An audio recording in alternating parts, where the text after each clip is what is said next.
তোমরা যারা 26 সালে এসএসসি পরীক্ষা দিবা, তোমাদের জন্য একটা শর্ট সিলেবাস আছে গণিতের জন্য। গণিতের শর্ট সিলেবাসে যে বিষয়গুলো আছে, মানে যে চ্যাপ্টারগুলো আছে, ওগুলো তোমাদের আজকে দেখাবো। তোমরা জানো তোমাদের টোটাল গণিত বইয়ের 17টা চ্যাপ্টার আছে।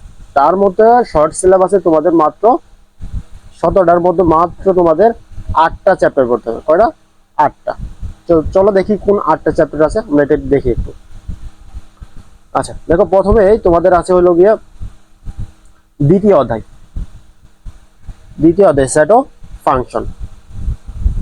এরপর আছে তোমাদের তৃতীয় অধ্যায় হলো বীজগাণিতিক রাশি। বীজগাণিতিক রাশির মধ্যে কি কি বিষয়গুলো আছে? এই যে বিষয়গুলো আছে: বীজগাণিতিক রাশি, বর্গ সংবলিত সূত্রাবলী, ঘন সংবলিত সূত্রাবলী এবং উৎপাদকীয় বিশ্লেষণ ও ভাগশেষ উপপাদ্য। এই বিষয়গুলো তোমাদের তৃতীয় অধ্যায় আছে। এরপর আছে তোমাদের সপ্তম অধ্যায় আছে ব্যবহারিক জ্যামিতি। এরপর আছে তোমাদের অষ্টম অধ্যায় আছে কি? বৃত্ত।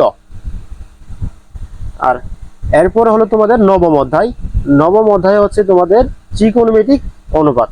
এই তো নবম অধ্যায় আছে তোমাদের।